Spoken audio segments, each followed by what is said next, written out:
Rádio Rio de Janeiro, a emissora da Fraternidade, passa a apresentar Luz na Penumbra, programa que leva ao seu coração a mensagem da doutrina espírita.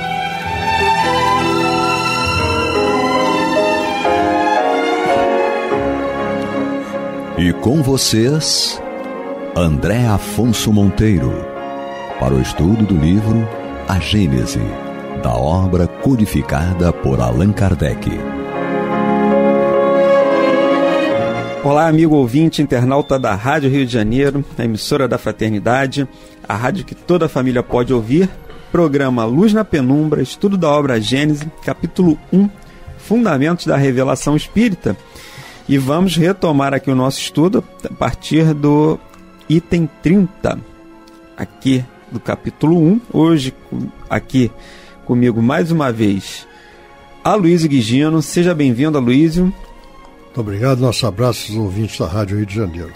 Maria de Fátima Miranda Vasconcelos. Miranda, já tomou café? Jesus já? Nos conduza. Já tomou? Acabou o café da rádio. E Eduardo Araújo. Olá, prezados amigos, muita paz a todos. Feliz aí de estarmos reunidos novamente, todos juntos aqui, para estudar o livro A Gênese. Muito bem, vamos retomar aqui a partir do parágrafo em que Kardec continua da seguinte forma: sabe que não há criaturas deserdadas, nem mais favorecidas umas que outras, e que Deus não criou nenhuma que seja privilegiada e dispensada do trabalho imposto às outras para progredirem, que não há seres eternamente consagrados ao mal e ao sofrimento, que aqueles designados pelo nome de demônios são espíritos ainda atrasados e imperfeitos, que praticam o mal no estado de espíritos, como o praticavam no estado de encarnados, mas que se adiantarão e se aperfeiçoarão, que os anjos ou os espíritos puros não são seres à parte na criação, mas espíritos que chegaram à meta após terem percorrido a estrada do progresso, que, portanto, não há criações múltiplas de diferentes categorias entre os seres inteligentes, mas que toda a criação resulta da grande lei de unidade que rege o universo, e que todos os seres gravitam em direção a um fim comum, que é a perfeição, sem que uns sejam favorecidos à custa dos outros, visto serem todos filhos das suas obras.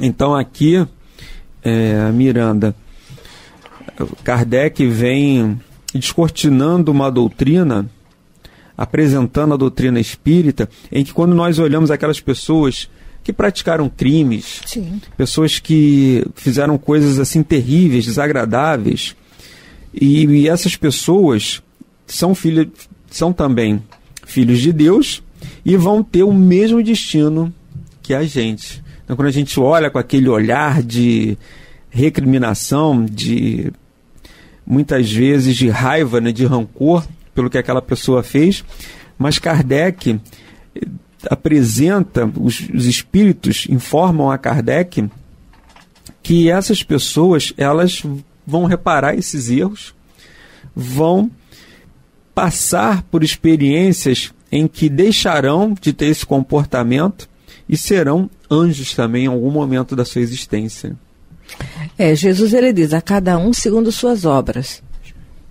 A cada um segundo suas obras. Então, quando o ser está nesse estágio de ações, está no mau uso do livre-arbítrio, ou então está usando o livre-arbítrio de uma forma inconsequente e incoerente com o bem, não quer dizer que eles estão fadados a um destino infeliz eternamente. E é interessante porque Jesus, ele nos coloca como fiel da nossa própria paz. Ele diz assim: amar a Deus sobre todas as coisas e ao teu próximo como a ti mesmo. Quando nós vemos o mal de fora, nós achamos que é um departamento do outro, mas na realidade é um departamento interno nosso mesmo. Porque o fato de não estarmos hoje agindo ostensivamente como alguns companheiros em humanidade, não quer dizer que não estivemos ontem e que ainda não tragamos em nós sinais disso tudo. Não é? Então, essa é a grandeza da doutrina espírita. É isso que a doutrina que o Consolador veio resgatar do que Jesus havia falado e tínhamos esquecido, e expandir esse raciocínio para além do que nós nos vemos agora. Porque nós nos olhamos só por aquilo que a gente está tentando se ajustar. Mas não quer dizer que somos ajustados, porque trazemos a nossa emoção atrelada ainda ao nosso nível de primitividade lá fora, lá atrás. Tanto que hoje você pode não exteriorizar determinadas falas mais, porque você sabe que não é o ideal. Mas por dentro você ainda pode nutrir sentimentos que endossam essas falas. Sim. Que não estão sendo pronunciadas com palavras, mas podem ser expressas com atitudes, com pensamentos, com vibrações, não é? Então ele deixa muito claro aqui, que para que nós possamos hoje identificar esses companheiros percebendo esse destrambelhamento no uso do livre-arbítrio, é porque estivemos ontem no lugar deles. Não teríamos condições de enxergar o mal de fora se não tivéssemos o nível de sintonia com eles, ou no passado, mais atrás, ou numa realidade de luta interior, que nós ainda trazemos. Aloísio. A doutrina dos espíritos, na realidade, é uma doutrina evolucionista. Ela nos mostra que o progresso é uma das leis naturais, né? A lei do progresso. O progresso é contínuo e ininterrupto. E esse progresso, ele advém também pelo nosso conhecimento. Para que nós possamos mudar alguma coisa, nós temos que entender, conhecer e entender aquilo que nós estamos adotando. E isso é lento. Isso é lento. E nós trazemos também conosco atavismos do nosso passado, costumes, hábitos que nós temos ainda enraizados em nós. E isso nos leva, conforme Miranda acabou de nos lembrar aqui, que se nós fazemos alguma coisa ou se nós temos algum hábito negativo, é porque nós ainda trazemos conosco esse desvio de conduta que em algum momento está presente e enraizado em nós. E para mudarmos isso é complicado, é difícil. É possível, mas é difícil e demanda conhecimento, vontade e um esforço contínuo para o progresso. É essa palavra que a gente tem que usar, né? É possível. É possível. É possível. Há essa possibilidade. Em O Céu e o Inferno, os espíritos vão informar Kardec da necessidade desse arrependimento, que esse espírito vai se arrepender. É interessante que isso parte dele próprio, né? Depois de sucessivas existências em que nós enveredamos pelo caminho do mal, desperta na nossa consciência, porque a lei de Deus está gravada na nossa consciência, né, Eduardo?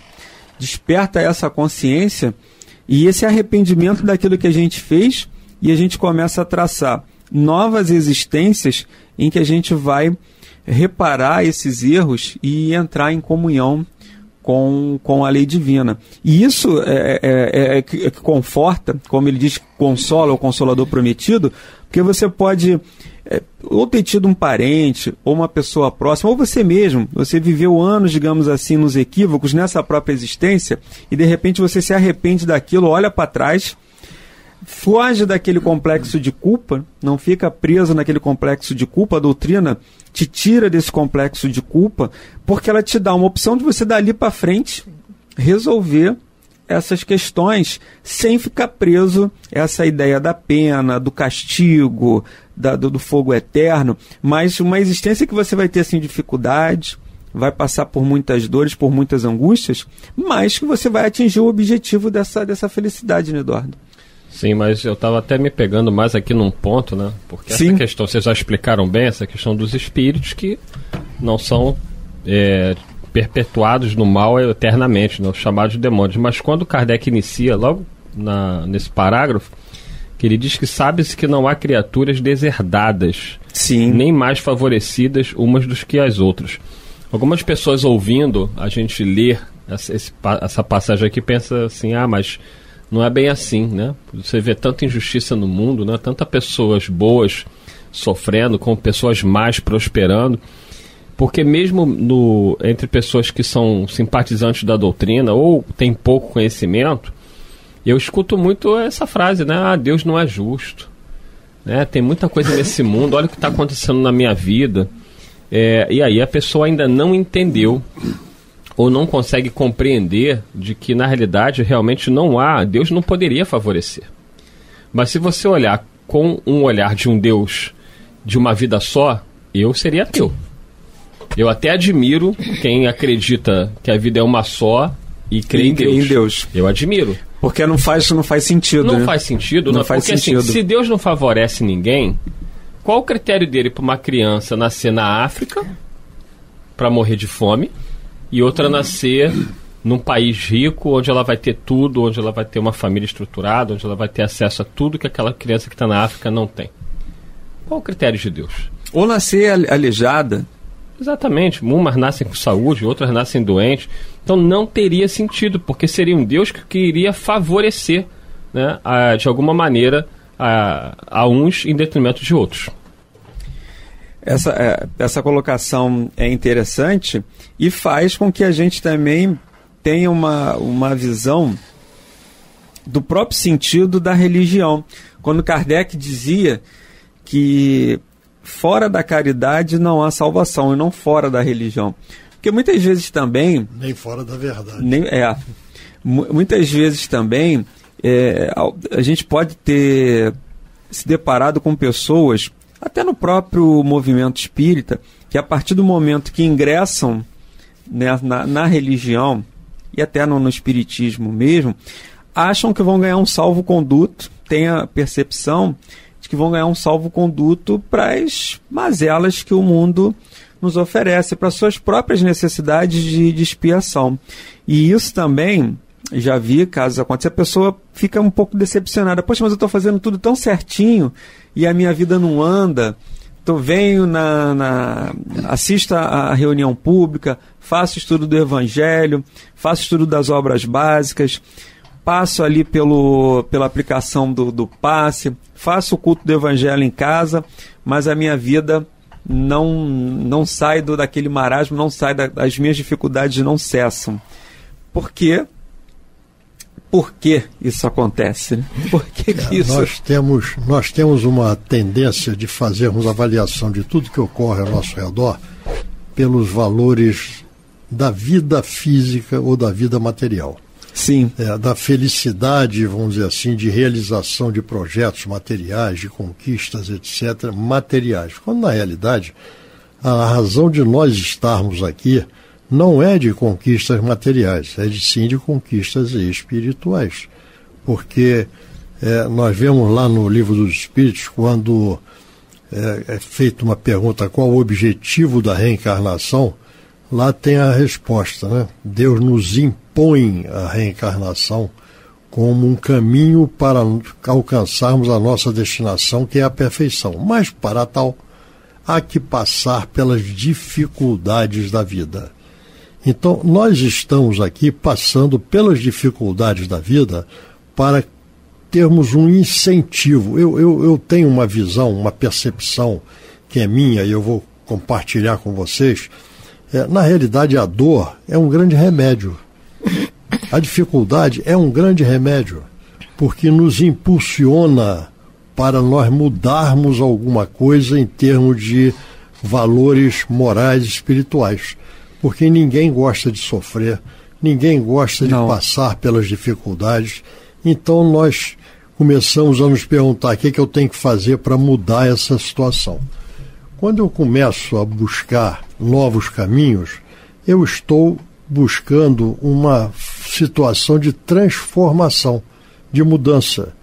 E a própria lei de destruição, que é outra lei natural que nós conhecemos, ela não é de aniquilamento, não. Ela é de transformação. Então tudo se transforma, né? É a tal do conceito da impermanência. Nada é permanente dentro daquilo que nós conhecemos na vida física.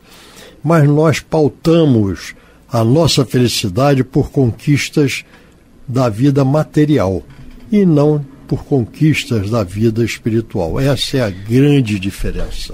Isso que você... Isso quando você começou a falar sobre essa questão da dor, Luiz, eu lembrei lá daquela mensagem, Espírito Amigo, que é Havre, na cidade de Harvard, está no capítulo aquele Bem-aventurados que são mansos e pacíficos, se eu não me engano, que fala sobre a paciência, em que ela começa dizendo: a dor é uma bênção que Deus envia aos seus eleitos. A dor que desperta, né? E antes de maldizê-la, ele diz: ó, dei graças. Dei bênção, dei graças. E ele ainda fala mais à frente que se você for analisar a sua vida, você tem mais motivos para bendizer do que de reclamar. Só tem. Porque você tem mais bênção, se você fizer uma lista, né, colocar o que é bênção na sua vida. E o que ter um corpo físico é uma bênção. Ter um lar é uma bênção. Ter uma refeição é uma bênção. Então, você tem que saber avaliar o que é bênção e o que não é na sua vida. Ou você está considerando bênção aqueles sonhos, aqueles projetos, uma vida financeira bem favorável. Então, tudo isso que a gente tem que avaliar. Mas ela coloca isso: a dor é uma bênção que Deus envia aos seus eleitos, e nós temos muito mais bênçãos, muito mais coisas para agradecer do que para reclamar. É só uma coisa aqui que eu gostaria de voltar. Quando a gente fala em reencarnação, a gente entende ali que Deus impõe a reencarnação, certo? Sim. Então nós estamos encarnados aqui pela vontade divina para que nós caminhemos para a nossa destinação, que é a perfeição. Então, qualquer coisa que venha do Criador para nós, há que agradecer e não reclamar. Miranda, está pensativa? Eu estava refletindo na sua primeira fala, quando narrou daquelas pessoas que falam: ah, mas eu faço tratamento e vou à casa espírita e não muda nada em nossa vida. Porque uma das coisas que nos atrapalha muito é nos comparar aos outros. Então, às vezes, a bênção que nós julgamos para nós é aquela a vida que o outro tem. Não é? As oportunidades que o outro tem. E nós vamos observar na própria vida companheiros que vivem uma realidade de vida material muito simples, quase que precária, mas eles têm uma harmonia e um trato consigo mesmo de viver o dia a dia, que nós, com muitos outros recursos, não conseguimos viver o dia de uma forma tão produtiva, num equilíbrio interior. Não é? É verdade que o ideal é que todos tenhamos a dignidade, mas isso aí já é por conta da sociedade humana terrena que nós compomos. O ideal é que nós tivéssemos todos a dignidade da moradia, não é? Da escola, dos recursos para a saúde, quando é necessário. Sim. Isso é dignidade social, que quando o egoísmo estiver banido das nossas relações, as coisas vão ser conduzidas. Mas mesmo dentro de uma realidade mais equânime socialmente, com a moradia, com a escola, com o trabalho, com a saúde, haverão diferenças, porque cada um está no seu mundo íntimo com necessidades próprias. Então, é isso que nós precisamos ver e lembrar o que o Luiz falou.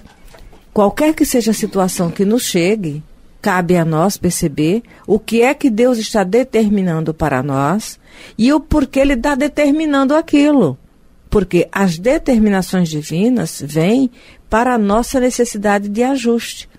Então, tem situações que Deus me permite para que eu desperte.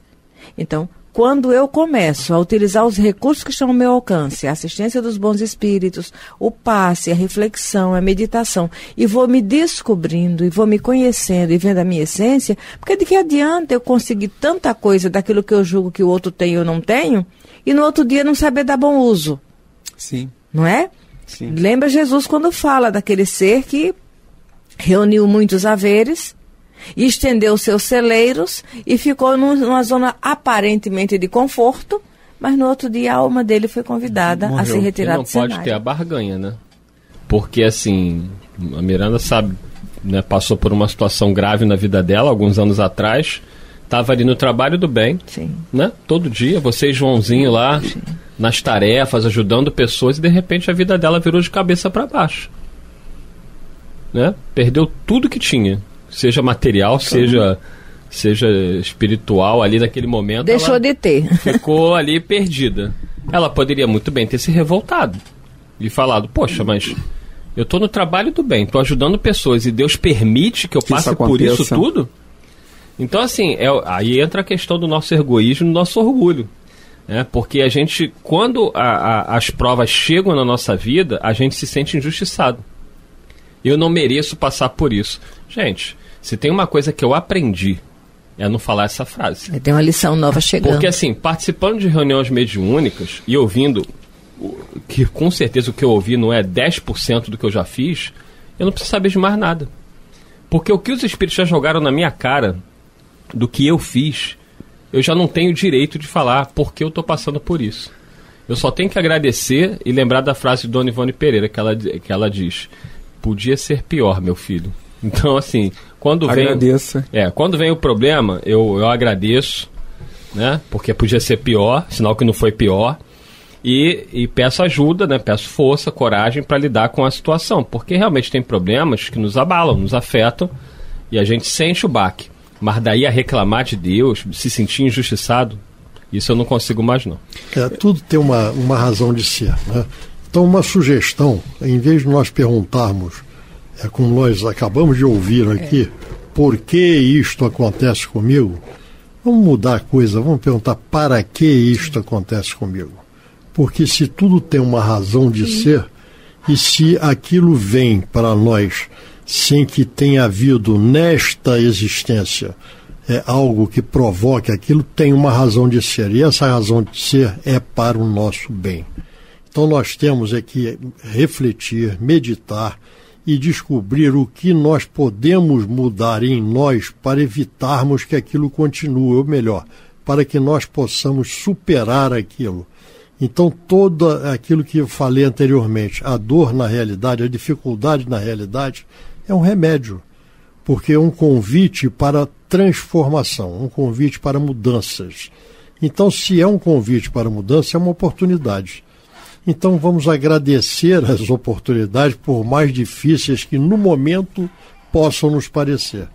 Tem um detalhe muito importante, que vamos dizer que, por exemplo, será que essa experiência que a Miranda passou, se ela tivesse passado em outro momento, sem esse conhecimento da doutrina mais aprofundado, qual seria a repercussão disso na sua vida e a sua reação? Ela não teria passado, porque ela não estava preparada.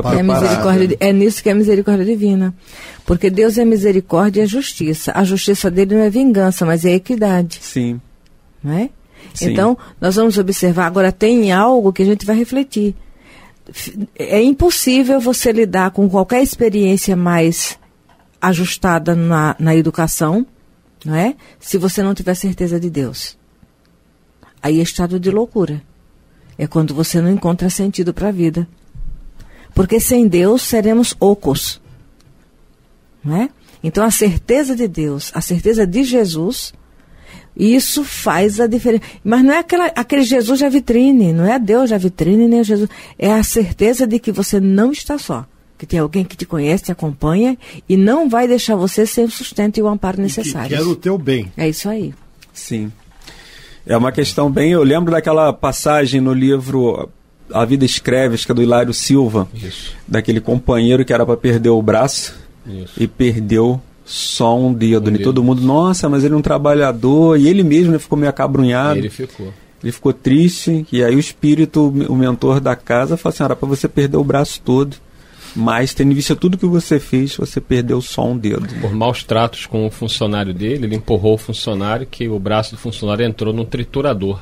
Ele, na verdade, ele era um senhor, né? Ele era um capataz, alguma coisa assim. E aí pegou o braço do escravo. Ele empurrou, né? E aí o homem perdeu todo o braço dentro da máquina. Meu Deus. Da máquina de cano. Mas ele teve o merecimento de ter atenuado a prova e nessa encarnação ele só perdeu um dedinho. Sim. Agora, qual é o detalhe disso, André? É porque quando nós temos essa certeza de Deus e conseguimos não entrar numa rebeldia, nós conseguimos ficar sensíveis o bastante para registrar o socorro divino. Que é através do amparo de um amigo, o acolhimento, entendeu? Porque o estado de rebeldia, ou eu, coitadinho, ou vitimização, nos bloqueia para o socorro e o amparo que estão do lado. Amigos ouvintes, nós estamos chegando ao final do programa de hoje, agradecendo aqui ao Aloísio. Obrigado, Aloísio. Eu não fui obrigado, não. Foi um prazer estar junto de vocês. Obrigado, Maria de Fátima Miranda. Que Jesus nos conduza. E Eduardo Araújo. Muita paz a todos. Você está ouvindo o programa Luz na Penumbra.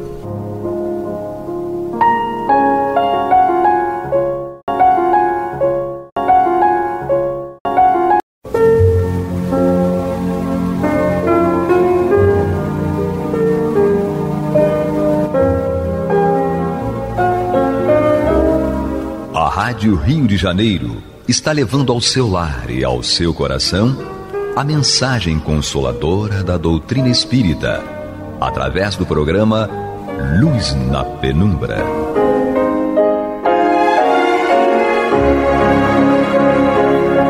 E agora com vocês, Nádia do Couto Vale, para comentar o céu e o inferno, ou a justiça divina segundo o Espiritismo, da obra codificada por Allan Kardec. Amados e amadas ouvintes e internautas, que a paz de Jesus permaneça conosco hoje e sempre. E neste instante exato em que Ele também está, Jesus está nos acompanhando, porque a Ele pedimos inspiração, companhia e iluminação para nós darmos continuidade ao estudo desta obra, O Céu e o Inferno, a Justiça Divina, segundo o Espiritismo, na qual Allan Kardec nos traz, nesta segunda parte em que estamos estudando, os capítulos em que ele nos apresenta as categorias, digamos assim, na hierarquia que ele estabeleceu para as condições, o perfil dos espíritos e, consequentemente, com o tipo de resposta da lei à forma como eles viveram, escolheram viver e como nós estamos escolhendo viver. Nós estamos no capítulo 8º da segunda parte, estamos estudando juntos, todos sabemos, só para relembrar e retomarmos aqui o fio da nossa conversa, nós estamos no capítulo 8º da segunda parte desta obra, em que o nosso querido codificador Allan Kardec nos traz os espíritos, ou a trajetória dos espíritos por ele classificados em expiações terrestres. Nós já estudamos com algum detalhamento o Charles de Saint-Gé, que é um caso de idiotia. Nós sabemos que Kardec ficou intrigado pela figura de um menino de 13 anos encarnado, cujas faculdades intelectuais estavam nulificadas, ele não reconhecia os próprios pais, não comia nem bebia sozinho e não tinha nenhum desenvolvimento em todo o sistema orgânico. Nosso querido mentor Emmanuel também já nos explica isso em sua obra, e também encontro marcado no caso em que ele nos traz uma explicação. Quase sempre o companheiro situado na provação temporária da idiotia é um gênio fulgurante reencarnado na sombra, a estender-te o pensamento aflito e mudo, necessitado de compaixão. Kardec obteve de São Luís, que foi consultado, a autorização para evocar o espírito Charles de Saint-Gé, esse menino, e São Luís autorizou, respondendo a Kardec que ele podia ser evocado porque a situação dele era como se ele, espírito, estivesse como na situação de desencarnado. Portanto, ele poderia ser e foi evocado, poderia sê-lo a qualquer momento, e porque essa alma está presa ao corpo por laços materiais e não espirituais.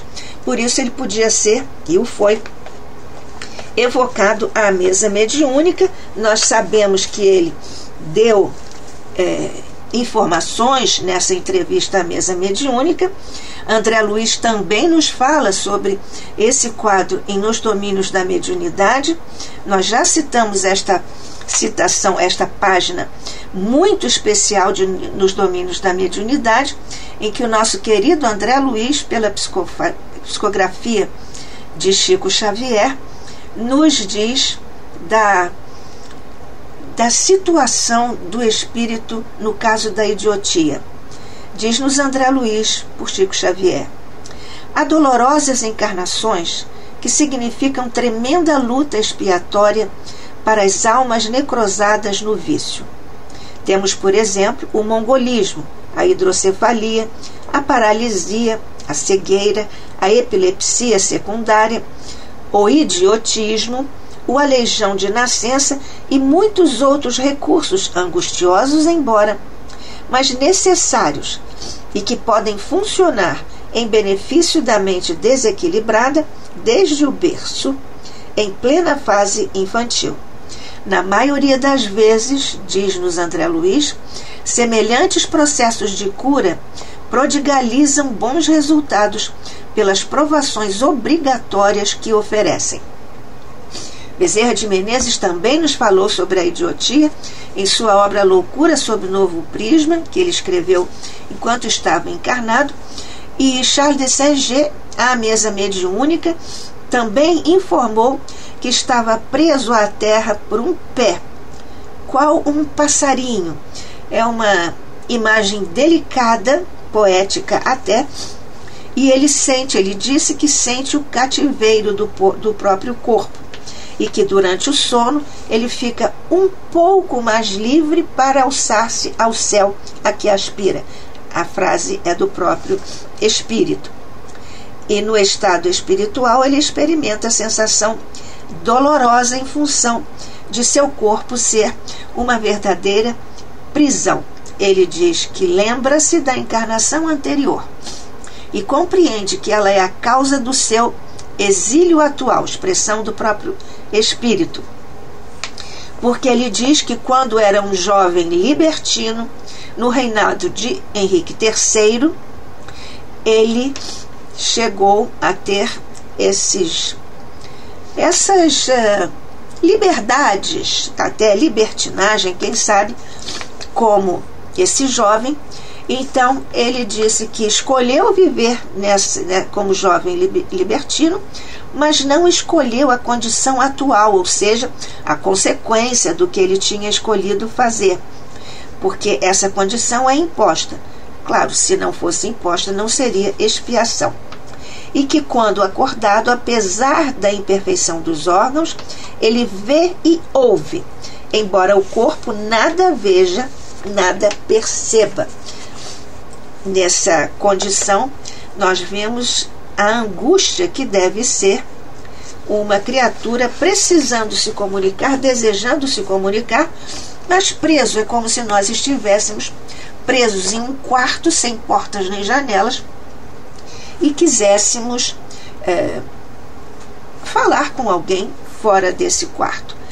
Então ele diz que essa é uma situação que ele não podia prever o tempo de duração dessa existência, e assim sucessivamente ele foi falando sobre a sua condição, indagado por Allan Kardec. Kardec pergunta a certa altura como essa existência no estado de nulidade pode servir ao adiantamento do espírito, e ele responde: para mim não há nulidade, pois foi Deus quem me impôs esta contingência.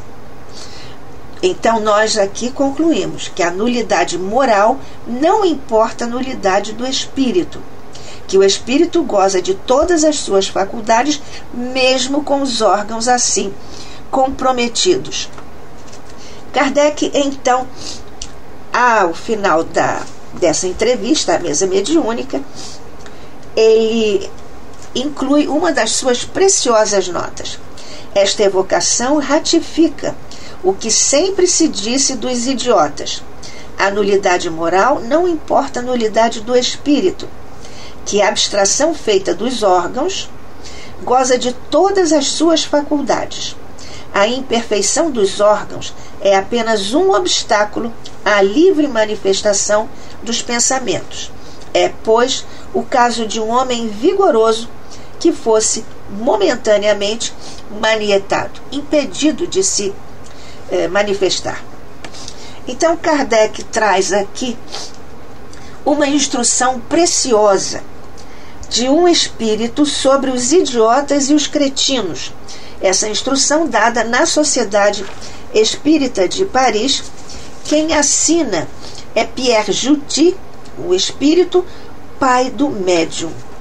E essa comunicação nós agora estudamos juntos, nos deliciando com a estrutura, com o texto magnífico de Allan Kardec.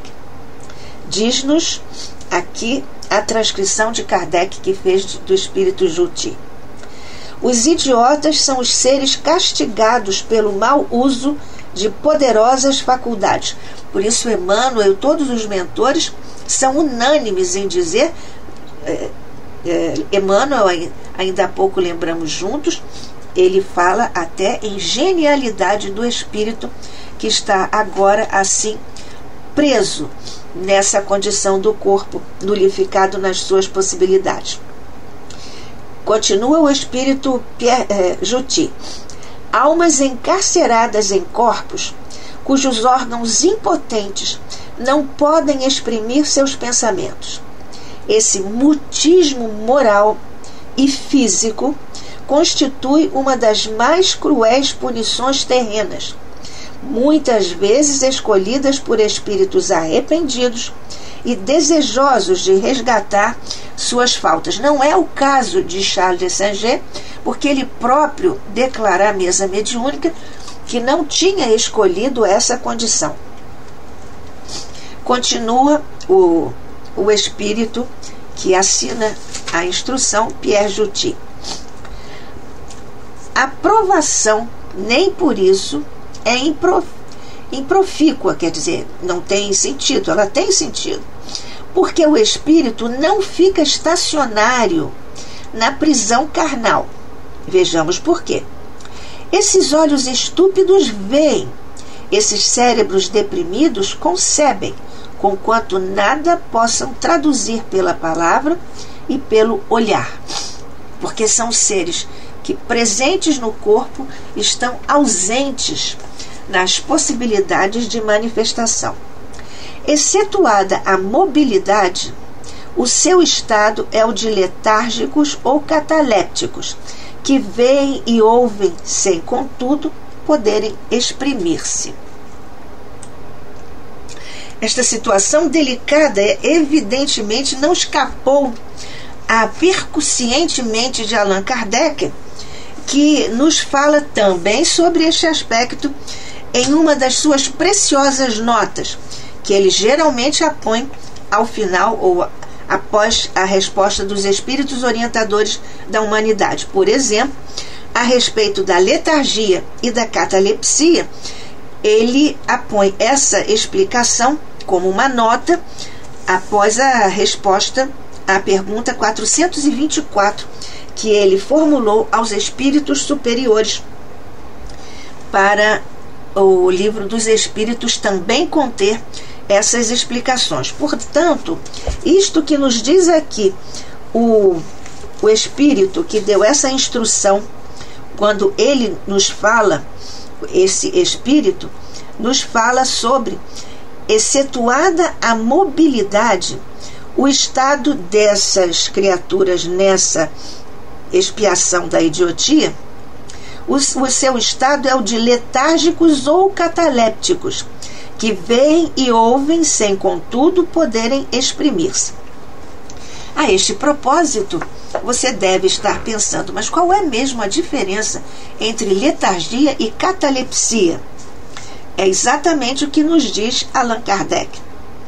Aqui na nota que ele apõe ao final da resposta dos espíritos superiores, a pergunta que ele formulou, tomou o número 424 em O Livro dos Espíritos, diz-nos o nosso querido codificador. A letargia e a catalepsia derivam do mesmo princípio, que é a perda temporária da sensibilidade e do movimento, por uma causa fisiológica ainda inexplicada.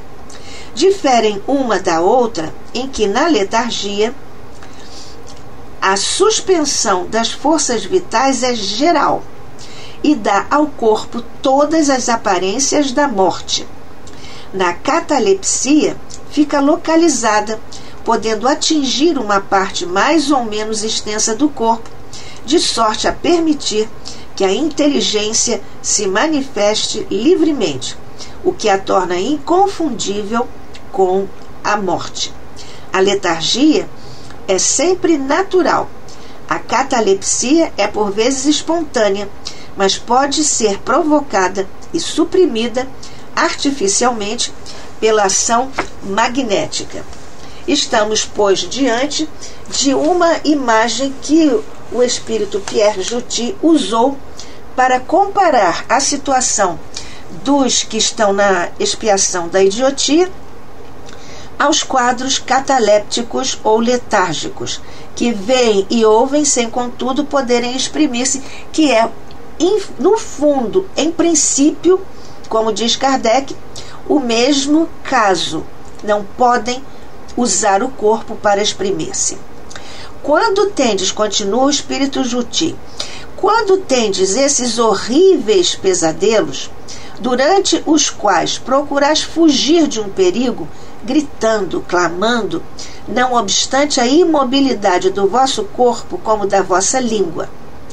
Quando tal sucede, dizemos, a vossa sensação é idêntica à dos idiotas. E é a paralisia do corpo ligada à vida do espírito. Muito profunda aqui essa frase, esse esclarecimento que nos traz o espírito nesta instrução.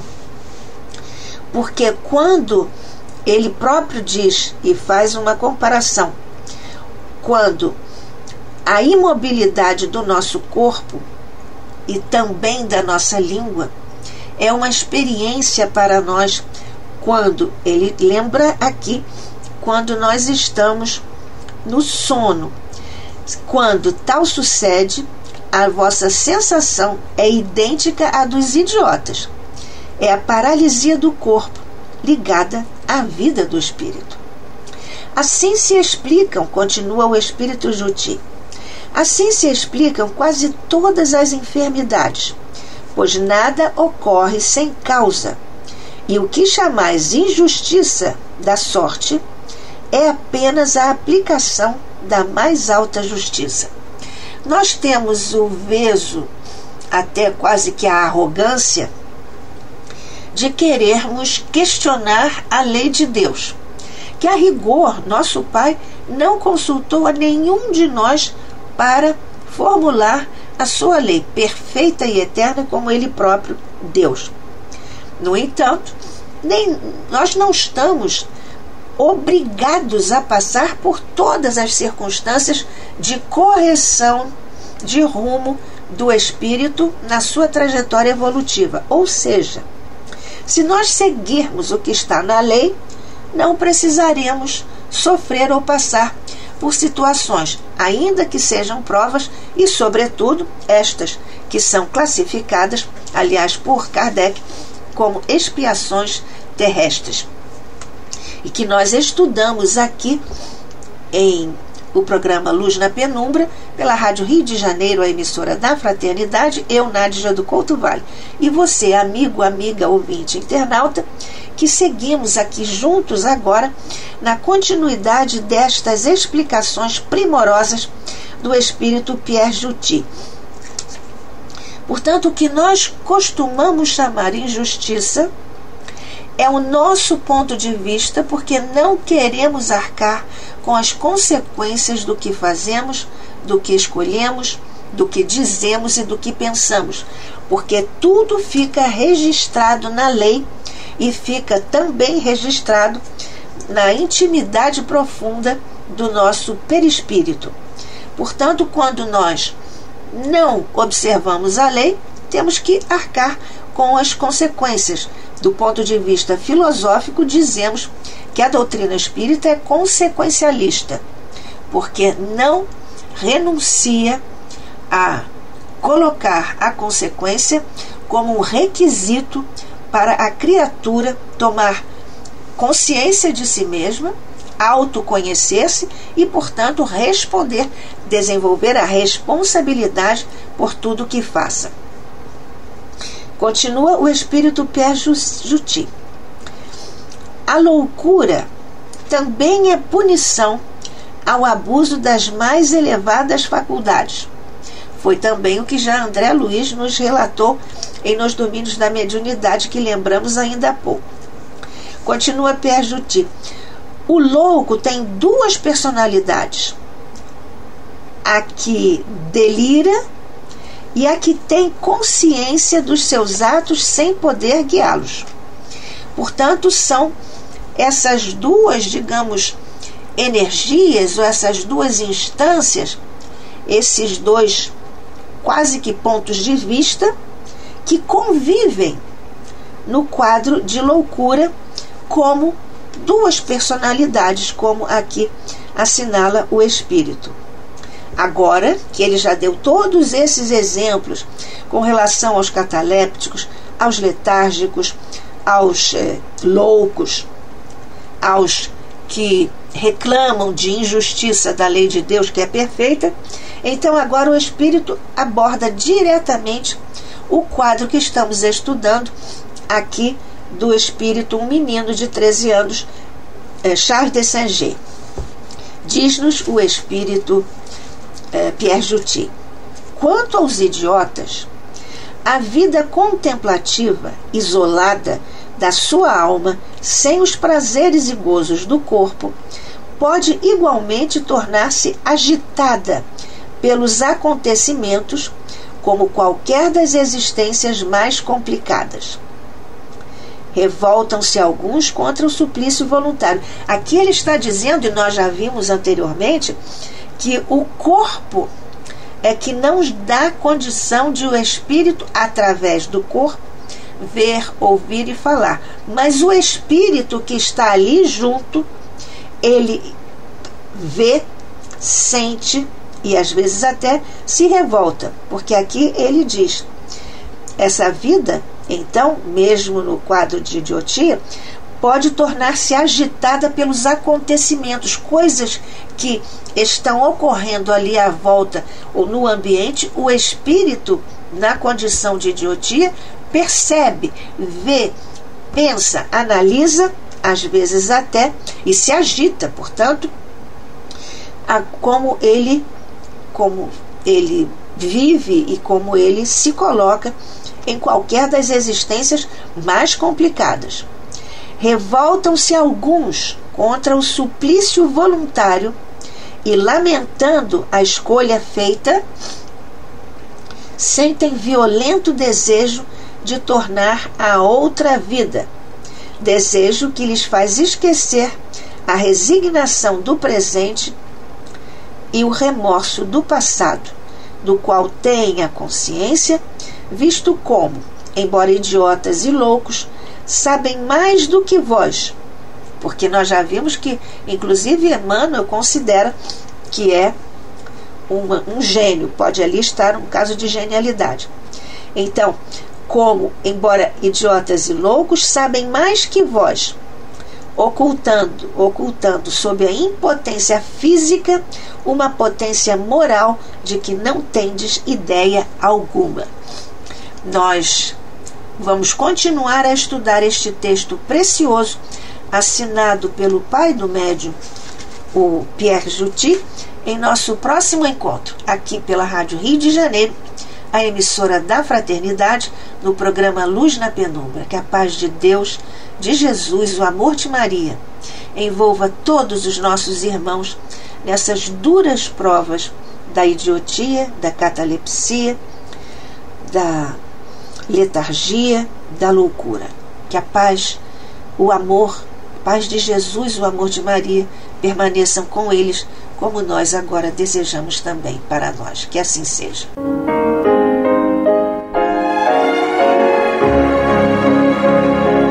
E vamos ouvir agora a prece de encerramento de nosso programa, na voz de Geraldo de Aquino. Jesus, dá-nos coragem para a luta, piedade para os insultos, e misericórdia para as injustiças e ingratidões. Limpa nossa alma de inveja e ambições mesquinhas, de ódio e de vingança o nosso caminho. E que dentro em pouco, ao recolher-nos de novo ao calor do nosso leito, para que o sono nos dê a paz e o esquecimento das tristezas humanas, possamos sentir, Senhor, no mais íntimo de nosso ser, a doçura indefinível do Teu amor e a grandeza incomparável da Tua divina presença. Que assim seja.